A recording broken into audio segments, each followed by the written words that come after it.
There are some uncanny coincidences linking the fate of two very different people and the destiny of Europe that speak of the strange power of synchronicity in shaping our human world. The manifestation of global catastrophic events can turn on the most peculiar of contingent possibilities, as the following story demonstrates.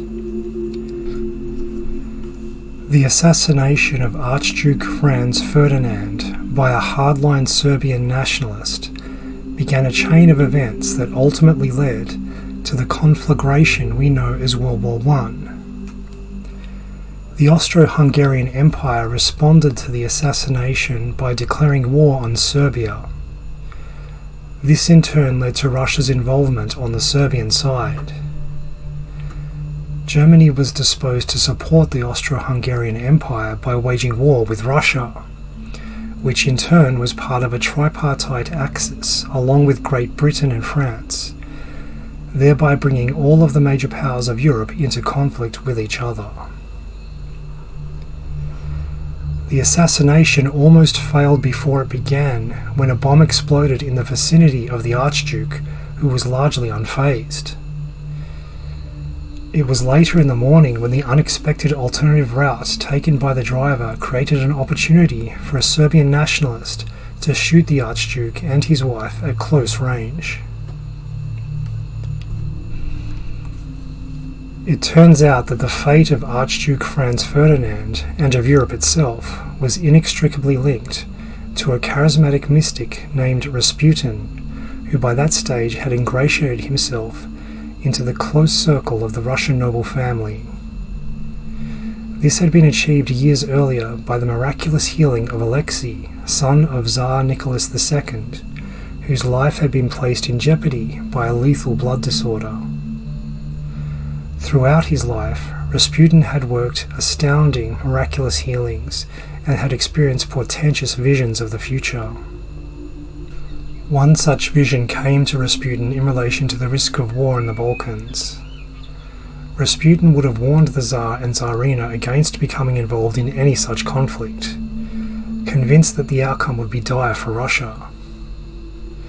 He did not have the opportunity to deliver his warning, however, because he had been viciously stabbed in his hometown of Pokrovskoe and became seriously ill and bedridden for several weeks. In the meantime, Russia had entered war with the Austro-Hungarian Empire. British author Colin Wilson remarked on the cruel irony that the mystic Rasputin could have prevented Russia's involvement in the war and hence the escalation of World War I.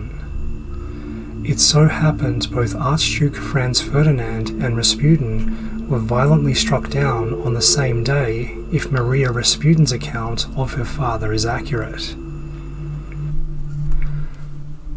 While other biographers place the stabbing of Rasputin on Saturday, she placed it on the same Sunday that Archduke Franz Ferdinand was assassinated. Colin Wilson also compares the exact time of the account of both actions, the shooting in Sarajevo at 10:55 a.m. and the stabbing in Pokrovskoe at 2:15 p.m. Accounting for the difference in time zones would suggest the two events occurred simultaneously. Wilson writes, quote, "The Archduke Ferdinand was murdered shortly before 11. Rasputin was stabbed at 2:15. And 10:55 in Sarajevo was exactly 2:15 in Pokrovskoe. The man whose death caused the First World War, and the man who could have averted the war, was struck down at the same moment. The coincidence is as extraordinary as any as I've come across."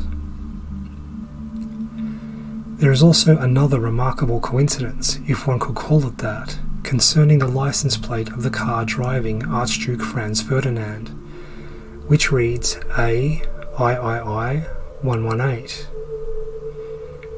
If the Roman numerals after the letter A are read as ones, then the numbers could be read as the date 11/11/1918, which is the date of what is known as Veterans Day in some countries and Armistice Day in others, namely the last day of World War I.